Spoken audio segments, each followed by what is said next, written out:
de capacidad de campo a punto de marchitez o porcentaje de marchitez. Y luego ya mayores del 15, realmente ya no está disponible, por ejemplo, para las raíces de las plantas, esta humedad o el agua. Otra cosa importante es el contenido de agua en los suelos, de acuerdo a la textura de los mismos. Por ejemplo, aquí tenemos desde arena, arena fina, francos, arcilla franca y arcilla propiamente. Observen ustedes, tenemos el contenido de agua que va de 0 a 40%.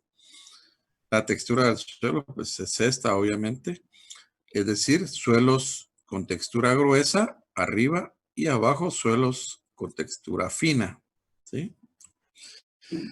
Miremos la curva del punto de marchitez. El punto de marchitez en arenas, el porcentaje de agua anda alrededor de 5%, observen ustedes. ¿Sí? Y llega hasta más o menos 22% en arcillas. ¿Ok? Por ejemplo, en un suelo intermedio o franco anda alrededor de 10% de agua. Miremos la capacidad de campo. Está más o menos en el 10% de contenido de agua, un suelo arenoso, y llega casi a 40% en suelos arcillosos. Por ejemplo, en un suelo de textura intermedia, como franco, anda alrededor de 30% la capacidad de campo. Esto es muy importante tenerlo presente, compañeros. Esto está en el libro, por favor. Tratemos siempre de revisar las copias del libro. Y aquí les decía que podemos observar mejor lo que es la zona no saturada o medio no saturado, como aparece acá, color café, todo esto. Y a partir del nivel freático, por ejemplo, acá, tenemos el acuífero, o sea, la zona saturada o medio saturado, como quieran llamarle.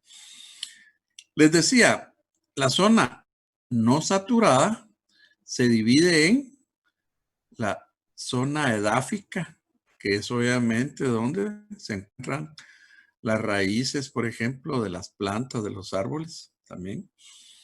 Tenemos propiamente una zona vadosa, toda esta, ¿verdad?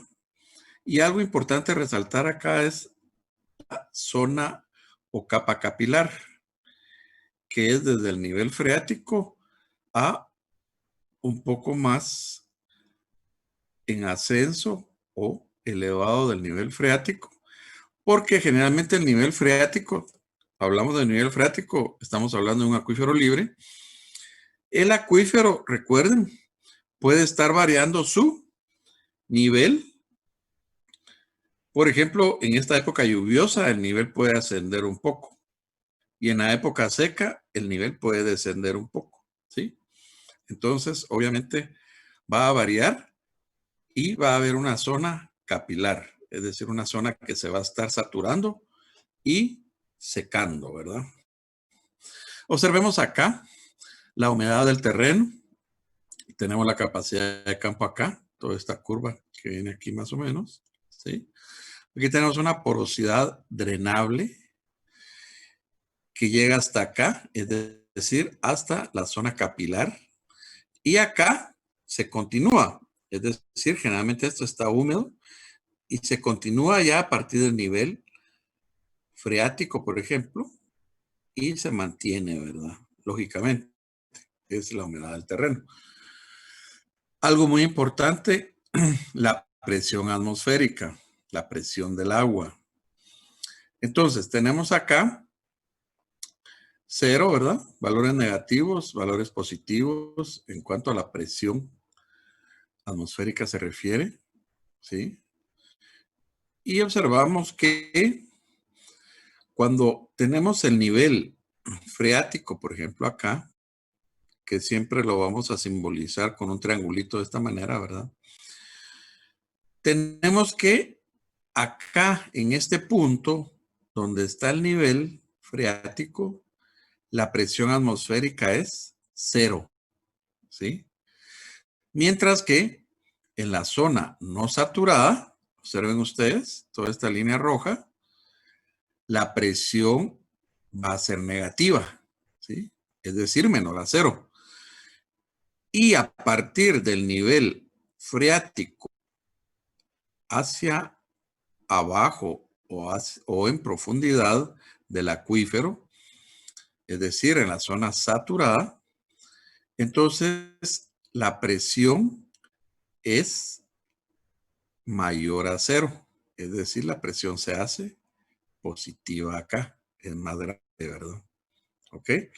Observen aquí el pozo, lo que habíamos hablado, por ejemplo, toda la tubería ciega, ¿sí?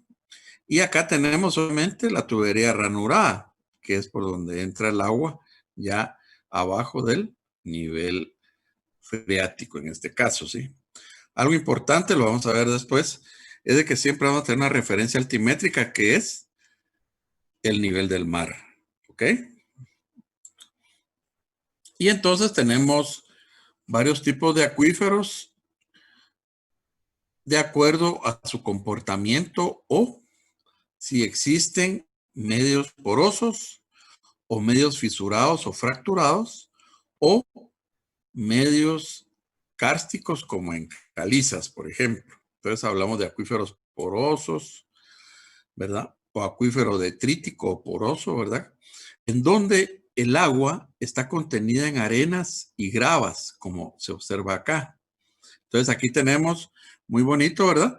La zona de aireación o zona no saturada, lógicamente acá, observen ustedes, en profundidad. Y acá tenemos el nivel freático y acá ya hacia abajo está la zona saturada. Lógicamente acá mojado, ¿verdad? En color celeste. Decíamos, también podemos tener acuíferos en medios fisurados o fracturados, ¿verdad? Por ejemplo, rocas volcánicas. Observen acá, tenemos otra vez, a partir de acá, hacia abajo hasta el nivel, la zona de aireación o zona no saturada y a partir del nivel freático, lo que sería el acuífero o la zona saturada. Obviamente el agua se desplaza aquí a través de fracturas y fisuras, ¿verdad? De diferentes dimensiones. Y tenemos el otro acuífero que es generalmente el acuífero kárstico en calizas. Tenemos nuevamente acá, observen esta parte color beige anaranjado y esta parte más o menos en gris verdoso, que son las rocas calcáreas o calizas o dolomías. La zona no saturada y a partir del nivel freático, la zona saturada desplazándose a través de fisuras de las rocas carbonatadas o calcáreas, ¿verdad? Importante que generalmente podemos tener en un área dos o más niveles, dos o más acuíferos, por ejemplo acá. Tenemos nivel freático, es decir, un acuífero freático libre que está contenido en arenas, ¿sí? En gravas, ¿ok? En toda esta parte azul obviamente está saturado y aquí encontramos su nivel freático en esta parte, ¿verdad? Pero interesante, observemos acá, si continuamos en profundidad, tenemos, por ejemplo, lutitas impermeables, ¿sí? Las lutitas impermeables, entonces aquí están haciendo una capa sello o un acuicludo, por ejemplo, y tenemos acá arenas finas en suspensión, lavas con pocas fisuras y tenemos ya roca fracturada, donde tenemos ya bastante agua a través de las fracturas. Y acá prácticamente se está formando el acuífero confinado o artesiano, ¿sí? Entonces, observen ustedes, el nivel freático pues está aquí en las arenas, ningún problema. Pero en este caso, observen el nivel piezométrico de este acuífero confinado está arriba del nivel freático, ¿sí? Generalmente, ustedes pueden leer en algunos libros que el nivel piezométrico, es decir, el nivel del acuífero confinado, está en la capa sello o acuicludo. Por ejemplo, estaría acá, pero no necesariamente, ¿verdad? No es, en términos generales, lo que se da, ¿verdad? ¿Ok? Y a veces podría estar prácticamente en la base del acuicludo o de la capa sello, ¿ok? Vamos a ver eso después. Por ejemplo, en San Miguel Petapa tenemos acá el nivel del acuífero freático. Observen ustedes acá en las capas de piroclasto de pómez en color amarillo. Interesante que este nivel freático acá está en correspondencia con el río Tanitos, por ejemplo, ¿verdad? Ahora bien, observen ustedes acá en color negro tenemos el nivel piezométrico. Este acuífero freático obviamente está en estos sedimentos fluvio-lacustres, mientras que existe un acuífero inferior contenido en dacitas y andesitas, o sea, en medios fracturados. Y observen ustedes, como está confinado, el nivel piezométrico está sobre el nivel freático. Esto es algo real, ¿verdad, compañeros? Que se presenta ahí en San Miguel Petapa. ¿Ok? Otros conceptos importantes es el rendimiento específico, la retención específica y la porosidad. Por ejemplo, la porosidad. Aquí tenemos el porcentaje de 0 a 50. Aquí tenemos, por ejemplo, el material, arcillas, arcilla limos, arcilla arenosa, por ejemplo, arena fina, arena media, gruesa, grava, grava fina, media, gruesa también, y a lo que son bloques, ¿verdad? Propiamente. Observen ustedes la porosidad es menor en las gravas y bloques, acá, y es mayor en los materiales finos, limos, arcillas, por ejemplo, ¿sí? Llegando casi al 45%, la porosidad. Observemos el rendimiento específico, acá también es menor en bloques y gravas gruesas, va ascendiendo en arenas gruesas, arenas medias, ¿sí? Y llega acá a su punto máximo, principalmente en arenas medias, ¿sí? Donde alcanza valores de 34% aproximadamente y comienza a disminuir, ¿sí?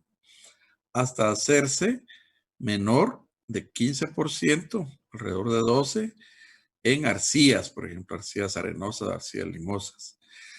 La retención específica, acá también es menor en gravas y bloques, se mantiene más o menos constante en valores de 5 hasta 8%. Y ya en arenas medias comienza a ascender la retención y se hace mayor, obviamente, en materiales finos, arcillas limosas, arcillas propiamente, ¿verdad? Llegando a más del 30%. Entonces, esto también es algo que tenemos que tener bien presente, compañeros, ¿sí? Entonces, hablamos de rendimiento específico, ¿ok? Rendimiento específico, esta curva acá.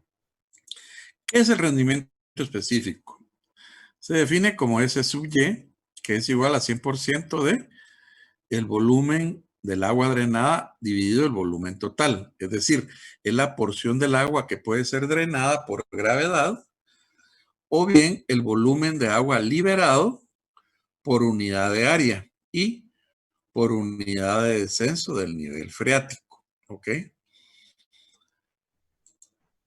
Tenemos la retención específica, S sub R igual a 100% volumen de agua retenido dividido volumen total. Es decir, es la porción de agua que es retenida contra la gravedad, o sea, la relación del volumen de agua que un material puede retener en contra del drenaje por gravedad entre el volumen total. Cuando hablo del volumen total es el volumen obviamente de suelo o de roca, ¿verdad? Que tenemos. Disculpe, ingeniero. Sí. ¿Eso es en porcentaje que se da? Sí, correcto, en porcentaje porcentaje. Ustedes ahí en su libro incluso tienen algunas tablas, algunos cuadros que se presentan ahí los porcentajes de porosidad, de retención específica y de rendimiento específico, ¿sí?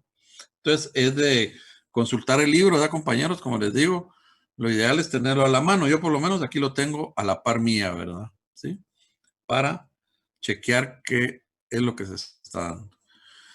La porosidad es el otro concepto que mirábamos, o la otra curva más bien, que es la porción de una roca o suelo no ocupado por material mineral sólido, que puede ser ocupado por el agua o el aire, ¿verdad? Entonces recordemos, la porosidad generalmente se define como N, que es el volumen de los poros, dividido el volumen total nuevamente, ¿verdad? De suelos o de roca, ¿verdad? Y tenemos otro concepto muy importante que es porosidad efectiva, N sub E, que es el volumen de poros conectados dividido el volumen total. Por ejemplo, acá observamos nosotros la porosidad primaria en arenas. Observen ustedes, aquí tenemos los granos de arena en color amarillo, anaranjado, por ejemplo, ¿sí?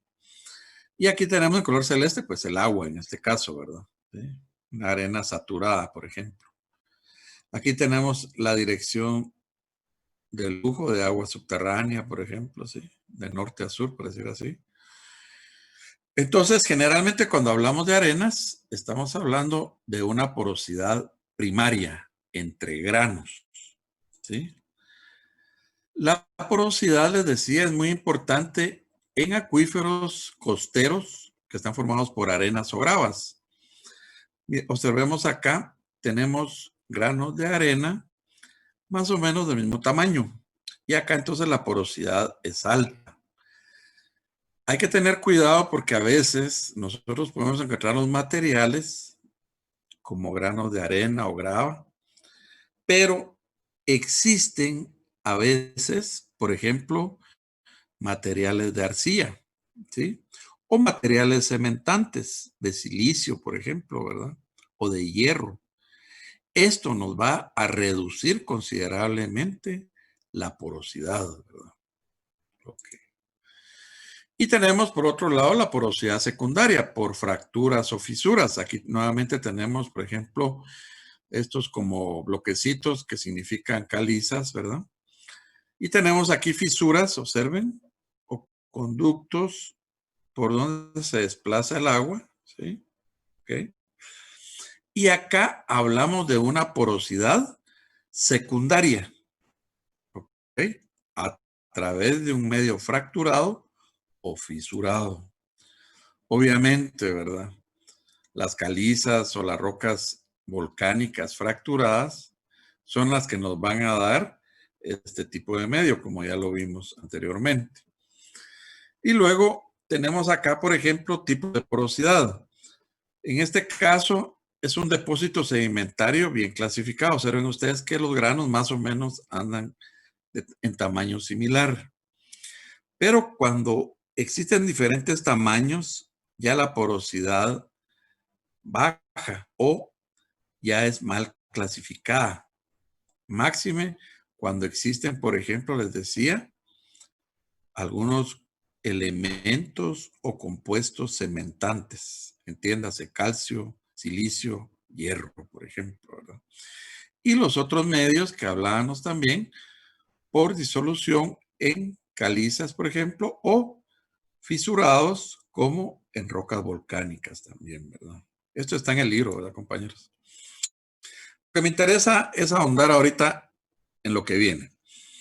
Primero tenemos un nuevo concepto que es el de gradiente hidráulico. Esto es la diferencia de altura del nivel de agua entre un punto y otro, ¿verdad? ¿Sí?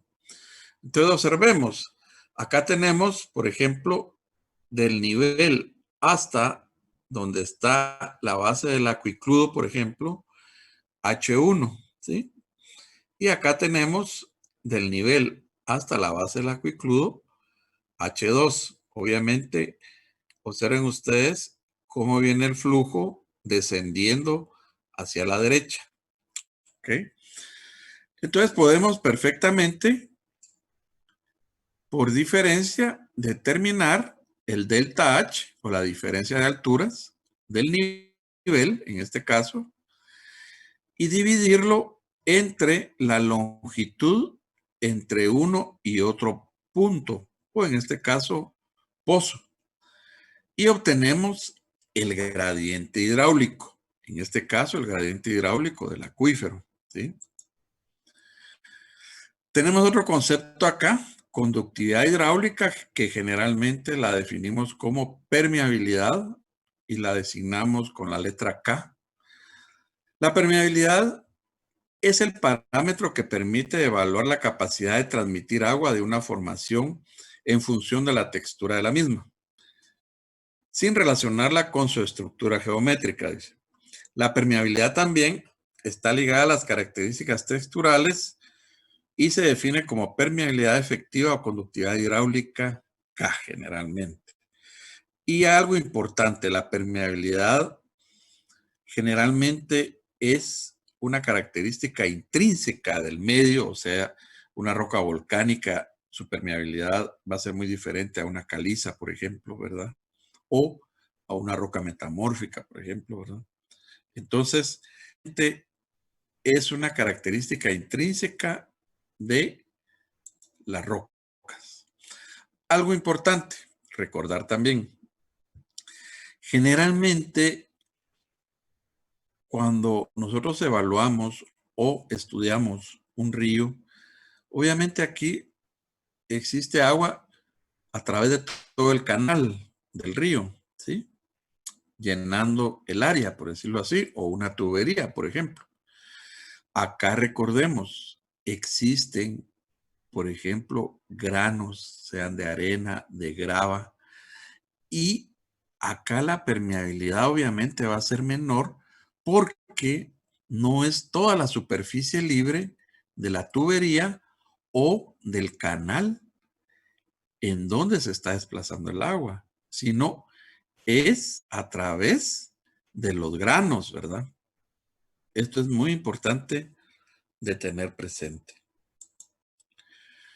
Y luego tenemos el otro concepto, transmisividad, que está definida con la letra T y se calcula a partir de la permeabilidad y B pequeña, que es el espesor del acuífero. ¿Ok?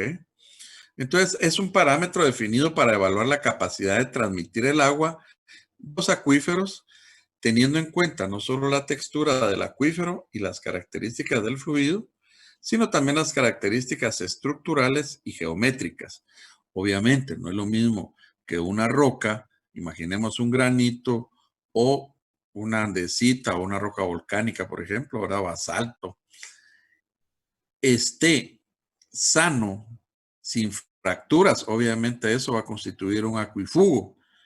Pero si está fracturado, con muchas fracturas y fisuras, pudiera ser que constituya un acuífero, porque se puede almacenar y transmitir el agua a través de esas fracturas. Y algo muy importante, compañeros, esto vale la pena que lo apunten. A mí siempre se me olvida ponerlo en el libro. La transmisividad se clasifica como muy baja, menor de 12 metros cuadrados por día. Baja de 12 a 100 metros cuadrados por día.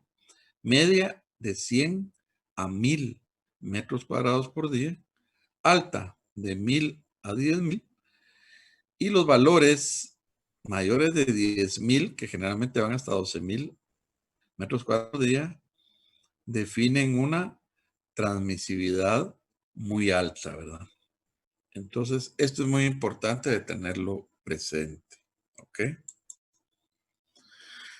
Y la transmisividad, decíamos, pues es el paso del agua a través de un medio poroso en donde generalmente existe un ancho unitario o un área unitaria. Aquí 1 metro puede ser, 1 kilómetro, ¿verdad? De la misma manera, aquí puede ser 1 metro o 1 kilómetro, por ejemplo, ¿verdad? Y se transmite el agua, o sea, un caudal de agua subterránea en este caso, en lo que es toda la altura o profundidad B, que es la profundidad del acuífero, ¿sí? Esto es importante de tenerlo presente. Y tenemos el coeficiente de almacenamiento que se denota con la letra S mayúscula. Este representa la capacidad para liberar agua de un acuífero y se define como el volumen de agua que es capaz de liberar un prisma de base unitaria y de altura del acuífero cuando desciende 1 metro el nivel piezométrico o el nivel freático. ¿Ok? Al bajar el agua se dice en los acuíferos confinados se producen cambios, por ejemplo, disminución de la presión, el agua tiende a expandirse. Al bajar la presión, el acuífero tiende a descomprimirse. Y en los acuíferos confinados, el agua se libera por mecanismos elásticos. Entonces, en su libro, ustedes tienen este esquema, ¿sí? En la página 175, en donde tenemos un bloque de roca, ¿sí? Tenemos, por ejemplo, 2 pozos o piezómetros acá, A y B, por ejemplo. Aquí tenemos, obviamente, el flujo que viene de izquierda a derecha y el gradiente hidráulico se va a presentar del pozo B o piezómetro B al pozo A o piezómetro A. Acá entonces, con fines de poder calcular el coeficiente de almacenamiento, se definió un gradiente hidráulico de 1 metro, por ejemplo, ¿sí? También importante, aquí tenemos el acuicludo, ¿verdad? Que es una arcilla impermeable, por ejemplo. Aquí tenemos una caliza impermeable, por ejemplo. Y aquí tenemos lo que es una arenisca o material permeable. Obviamente aquí está contenido el acuífero. Observen, el espesor o profundidad del acuífero está definido como B minúscula, por ejemplo, acá, ¿sí? Y entonces acá para hacer más fácil la comprensión del coeficiente de almacenamiento, por ejemplo, se extrae un prisma de 1 metro, ¿sí? Y el agua que pasa a través de ese prisma de 1 metro nos va a dar la transmisividad. Por ejemplo, se puede también extraer un cubo de 1 metro de ancho, 1 metro de largo y 1 metro de espesor de 1 por 1 por 1 para definir el coeficiente de almacenamiento. ¿Ok? Entonces, a final de cuentas, podemos representar el coeficiente de almacenamiento o se puede visualizar de esta manera. Observen ustedes, tenemos el nivel acá. ¿Sí? Y cuando existe bombeo, va a descender el nivel o la superficie piezométrica, en este caso, una unidad. De la misma manera, aquí tenemos un acuífero libre, por ejemplo, y al bombear se va a hacer descender el nivel una unidad. ¿Por qué digo una unidad? Porque, por ejemplo, los ingleses, los estadounidenses, ellos emplean, por ejemplo, un pie, ¿sí? Mientras que otros países como nosotros empleamos metro, por ejemplo, ¿ok? Entonces se habla mejor de un descenso unitario, ¿ok? Tanto de la superficie piezométrica, recordemos que representa un acuífero confinado, o de la superficie freática, que representa un acuífero libre, por ejemplo. Y entonces, hablamos de valores de coeficiente de almacenamiento de 0.1 a 0.4 para acuíferos libres y de 1 por 10 a la menos 3 a 1 por 10 a la menos 5 para acuíferos confinados. Por ejemplo, tenemos un coeficiente de almacenamiento de 3 por 2 por 10 a la menos 4. ¿Qué quiere decir esto? Esto expresa que quedan liberados 320 metros cúbicos de agua en un área del acuífero de 1000 metros en cuadro, es decir, de 1000 metros de ancho por 1000 metros de largo. En otras palabras, de 1 por 10 a la 6 metros cuadrados. Cuando el nivel desciende, 1 metro, es decir, cuando el gradiente hidráulico es de 1, en este caso de 1 metro. Por ejemplo, hagámoslo más práctico. Un acuífero, imaginemos su cuenca del río Teocinte, que tenga un área de 100 kilómetros cuadrados. Imaginemos que el acuífero aquí es de 10 por 10 y su cuenca del río Teocinte, imaginemos, es de 100 kilómetros cuadrados de área, ¿sí? Y se presenta este coeficiente de almacenamiento de 3 por 2 en el acuífero, ¿verdad? De 3.2 por 10 a la menos 4.